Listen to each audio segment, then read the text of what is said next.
So now you have understood about partnership deed, limited liability partnership, and joint Hindu family. Now let us come to the another form of business, that is company form of organization. Now as you all know that there were certain limitations under the sole trading organization, under the partnership form, or even joint Hindu family form, and those limitations were there were limited resources, there were unlimited liability, there was limited managerial skills, and so on and so forth, and there was a question of stability of the firms as well. Therefore, as a result of all these limitations, these firms were not suitable for large scale business. Now, large scale business requires large investment, specialized managerial skills, and to take the high risk for running the business. Therefore, the need was that how to get more resources, how to get under the limited liability situation sort of the shareholder, etc., etc. As a result, under the Companies Act, the company form of organization came to being, and it is considered as an artificial person created by law, and it has distinctive name, common seal, and perpetual succession of members. It can be sued and be sued in its own name. So the company form of organization came to being, and it is defined as a corporation having artificial being, invisible, intangible, and existing only in contemplation of law. Being the mere capture of law, it possesses only those properties which the charter of its creation confers upon it, either expressly or an incidental to its very existence. The Indian Companies Act 1956 defines joint stock company as a company limited by shares having a permanent paid up or nominal share capital of fixed amount divided into shares, also of fixed amount, held and transferable as stock, and formed on the principles of having in its members only by the holders of those shares or stocks and no other persons. If you analyze the definition given in the Indian Company Act 1956, then you find that limited shares, permanent paid up, and the continuity of that shares in terms of transferability, selling, buying, etc., etc. the share. Based on these definitions, let us now study about the features of the company form of business organization. The features are: first, it is an incorporated association. That means the existence of company form of organization comes to being after registration under the Companies Act. Next is artificial person. Company form is regarded as artificial person because it is created by law and it has, although no soul, no consciences, but still it exists. It can own property, it can conduct lawful business. The company may enter into the contracts with other. The company may buy, sell, or hold property under its own name and its own seal. Next is separate legal entity. Company has a distinct entity which is separate from its members. That means company is different and shareholders are different. A shareholder of a company, although can enter into contract with the company and can sue the company and be sued by it. That means the shareholder can file a case against the company or the company can file a case against the shareholder. Therefore, shareholder is not the agent of the company like in the sole trading or in the not sole trading like in partnership business. So shareholder is not the agent of the company. He cannot bind them with his acts. As in the partnership business, they bind with their act to the partnership firm and other part. Next is common seal. As you all know that although company has the entity, but it is not a natural person.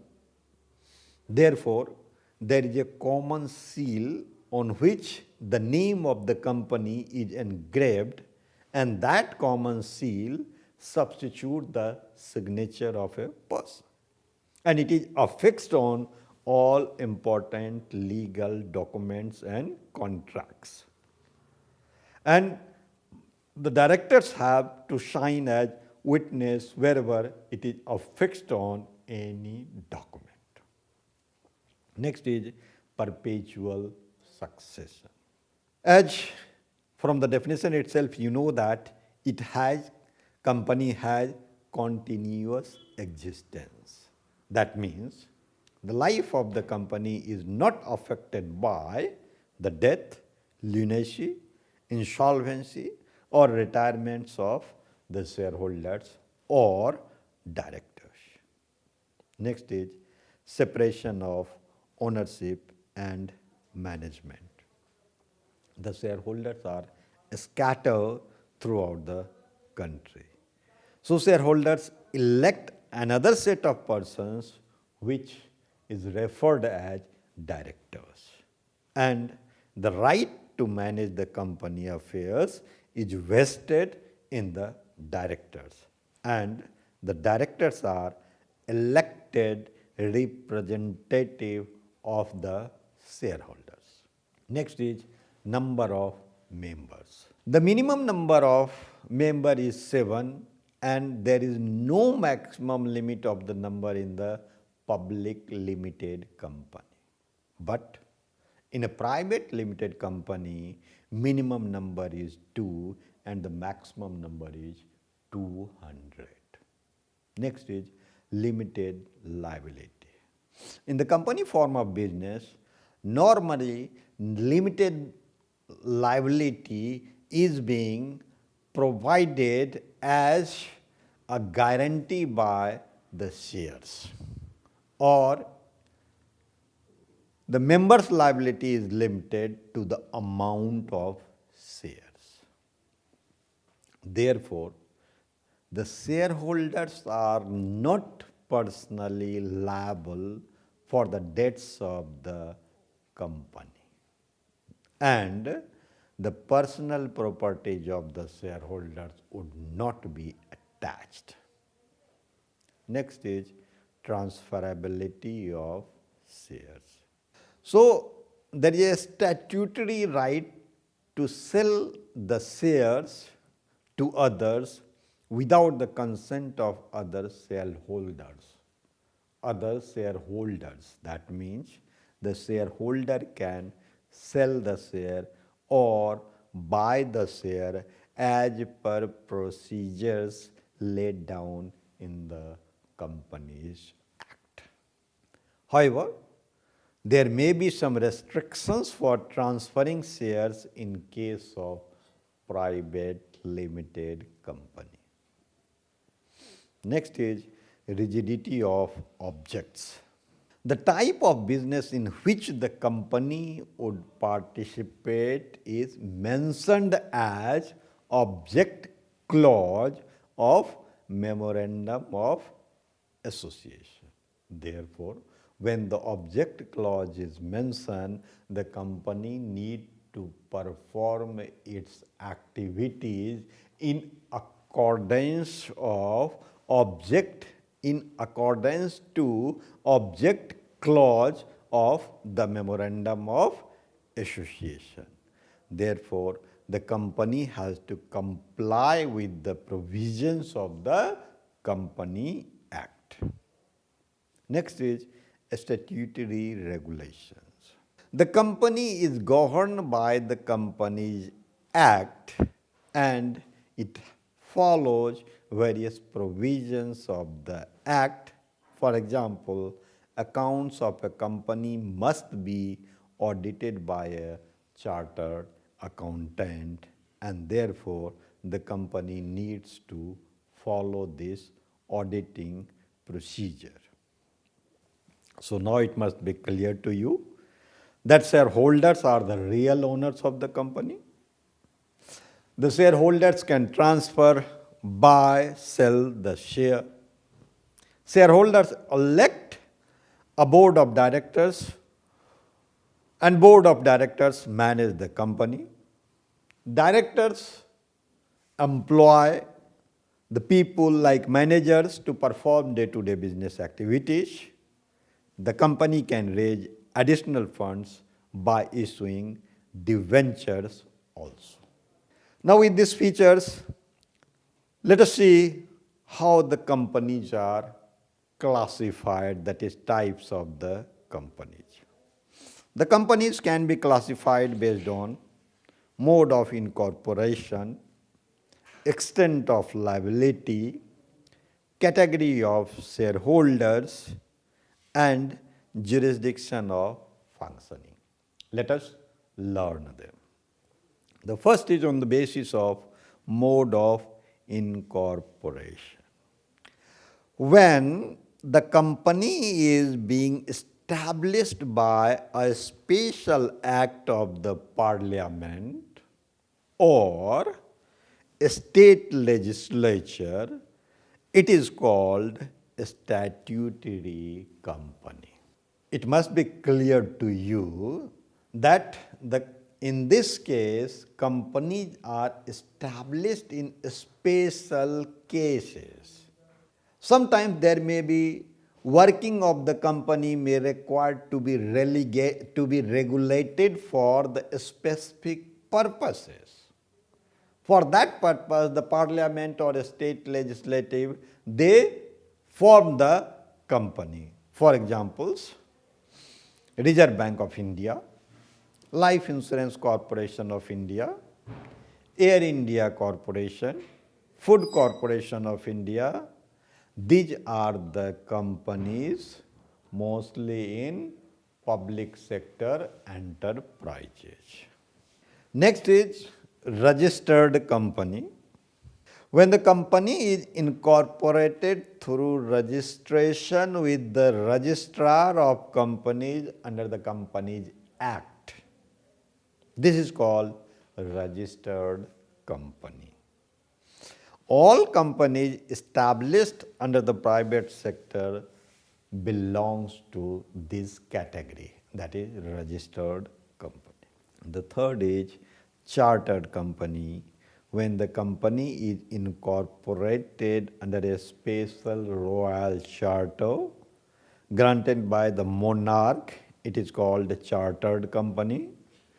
Now, in India, this type of companies does not exist. For example, East India Company, Bank of England, Hudson's Bay Company, etc. etc. Next is based on the type of liability. There may be unlimited companies. This means the liability of the members is unlimited. That means at the time of winding up the company, shareholders have to pay even from the personal assets of the shareholders in order to clear the debts of the company. This means that the liability of the shareholder is unlimited, therefore it is called unlimited companies. Next is companies limited by guarantee. In some of the companies, members give guarantee for the debts of the company up to certain limit. And this guarantee is in addition to the amount of shares held by them. The amount guaranteed by the members is laid down in the memorandum of association. And such companies are not formed for the purpose of profit.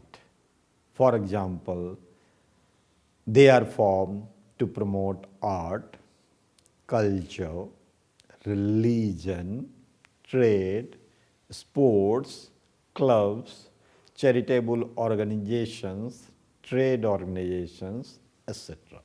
Next is companies limited by shares. In this form of companies, the liability of the members is limited to the amount of the shares held by them.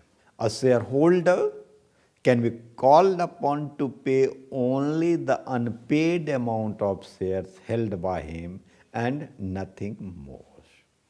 And most of the companies come under this category. The third classification is based on ownership. Based on the ownership, the company may be first private limited company, and a private limited company means a company which restricts the right to transfer its shares. That means they specified in the memorandum of association that what kinds of share, how much share can be transferred. That means there is some restrictions in the right to transfer of the shares.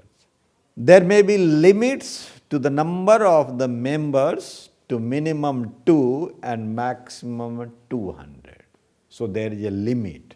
Minimum member would be 2 and maximum up to 200. It prohibits any invitation to the public to subscribe for any shares or debentures of the company. That means it may prohibit the invitation, that is large invitation, that is open invitation of the public also. Next is public limited company. A public limited company is one which is not a private limited company. And in the public limited company, the right of the shareholders to transfer his share is not restricted like private limited company. The minimum number of shareholders is 7, but there is not limit to the maximum number of shareholders.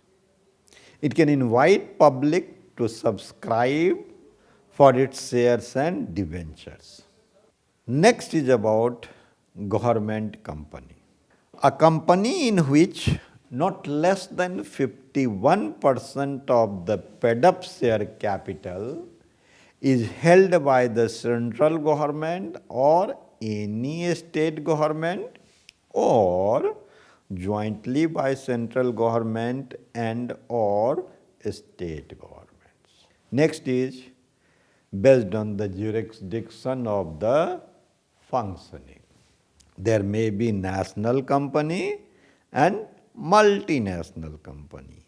As the name suggests, in the national company, operations of the company are confined within the boundaries of the country where the company is registered. This is called national company. And under multinational company, the operations of a company are extended beyond the boundaries of the country in which the company is registered. And such company is called multinational company. Okay, now it is clear to you about the companies, features of the company, various types of the companies.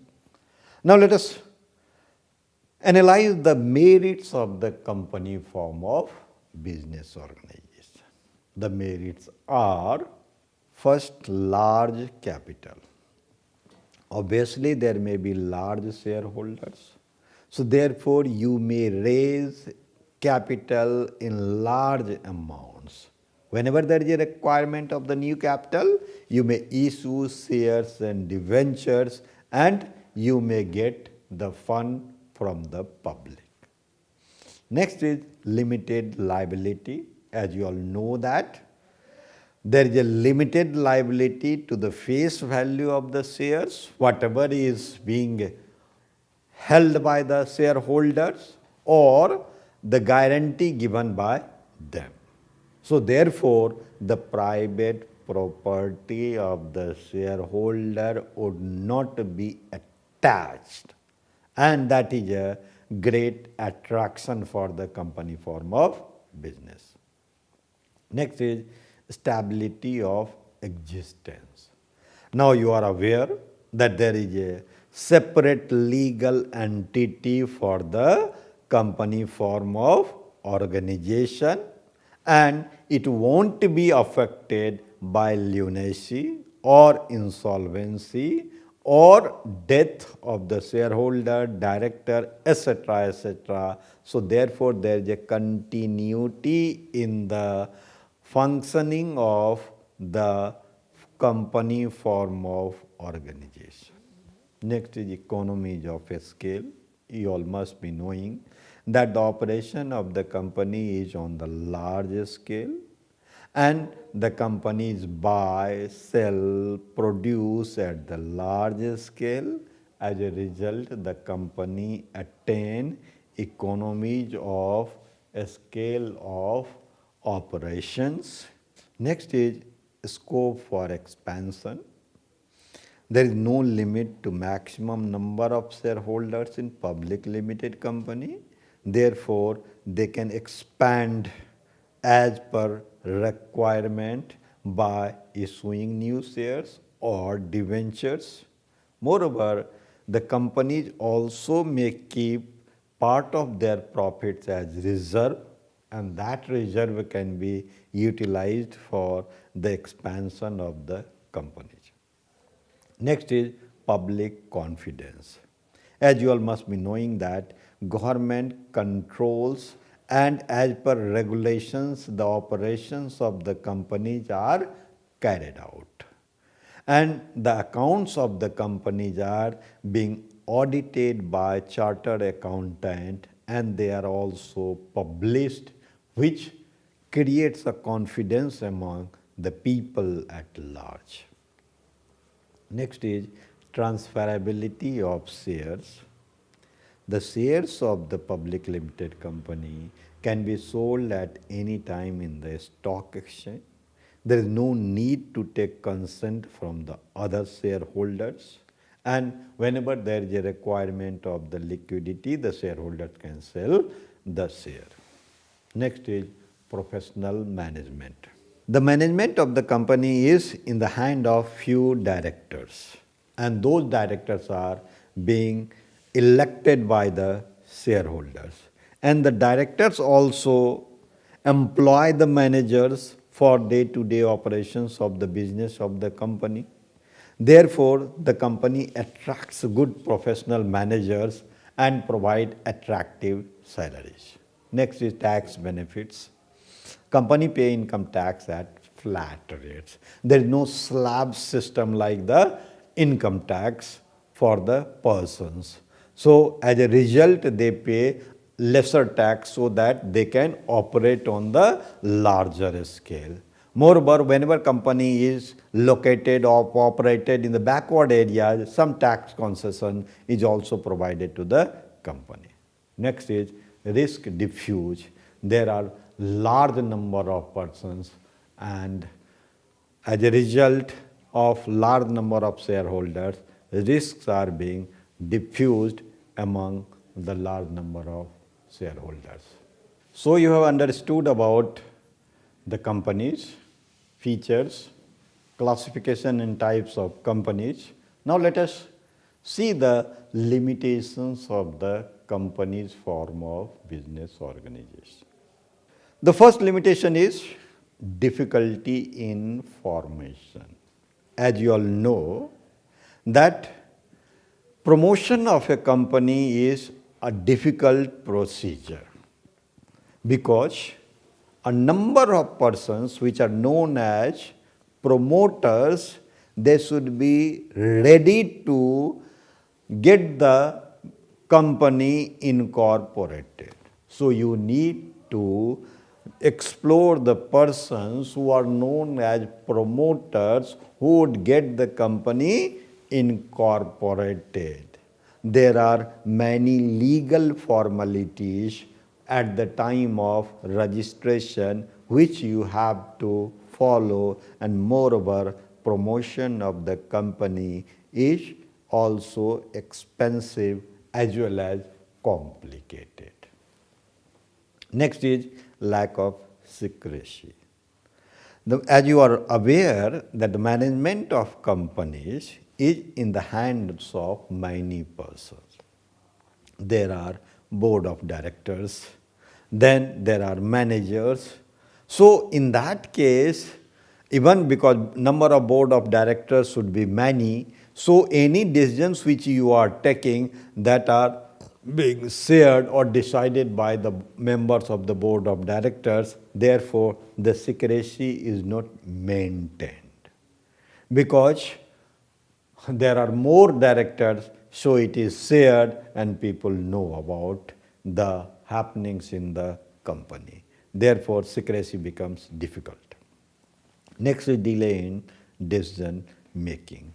The majority of the decisions or the most of the important decisions are being taken by the board of directors or shareholders in their meeting, and the process of the decision making is very time consuming. Therefore, sometimes it may become very difficult for the company to organize the meetings where the discussions may be continued or decision may be taken.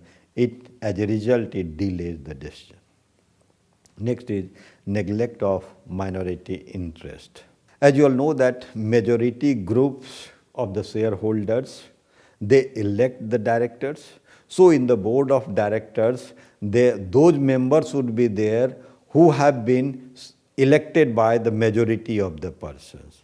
As a result, the minority would not get their opportunity to represent their member in the board of director. As a result, the interests of minority member may not be protected or that may be neglected.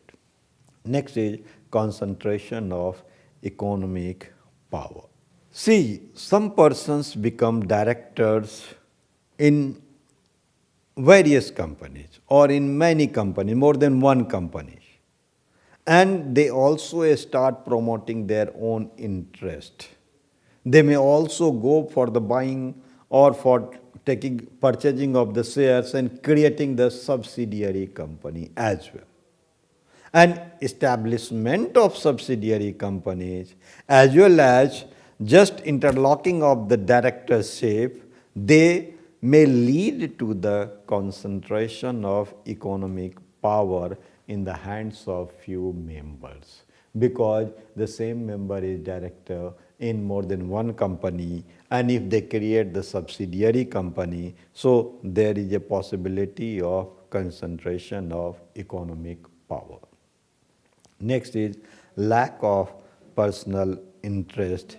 As you all know that the day-to-day operation is being carried out the managers who are being paid by the company, and as a result they may not take keen interest in the functioning of the company. As a result, there may be inefficiency in the company. So as a result of lack of interest of the managers, the company may not be able to earn more profit or expand more, or so on and so forth. Next is more government restrictions. As you all know that the company is subject to the restrictions. The functioning of the company is being carried out based on the Companies Act. Therefore, it has to spend considerable time for complying with the various legal formalities for the company. Next is fraudulent management. There is a possibility that some unscrupulous promoters may float a bogus company. They may issue share, and they may collect money from the people, and they may get away with that money by making that company liquidated. Sometimes directors and professionals, managers may also misuse company resources for their personal benefit, which may lead to loss in the company. So this was about the limitations of the company. Now let us come to the another topic, that is one person company. The Companies Act 2013 defines one person company to mean a company with only one person as its members. That means it provides that a company may be formed for any lawful purpose by one person, where the company is to be formed is to be one person company, that is a private company by subscribing his name to a memorandum and complying with the requirements of the Act in respect of registration. This means that the Companies Act 2013 has provided to get the company established under one person company. So, and one person company may be registered as limited by shares or limited by guarantee. There are certain relaxations available to one person companies, and these relaxations are: first, there is no need to prepare a cash flow statement. That means one person company is not required to prepare a cash flow statement. Next is the annual return can be signed by director and not necessarily a company secretary. Next is there is no necessity for an annual general meeting to be held.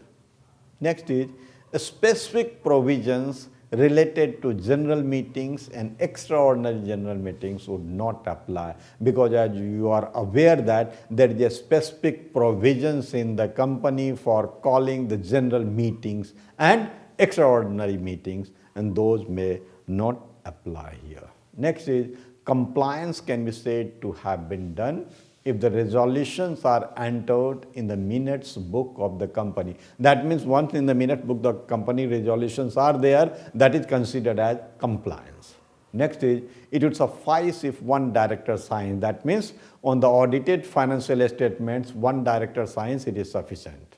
Next is financial statements can be filed within 6 months. In the other cases it is 30 days, so here it is 6 months. Next is an OPC needs to hold only one meeting of the board of directors in each half of a calendar year, whereas in company form the time limit is more. Next is special provisions applicable. As per the rules framed by the central government, there may be special provisions applicable to one person companies. It may be a natural persons. It may be no person shall be eligible to incorporate more than a one person company, and so on and so forth. Now next is about a small company.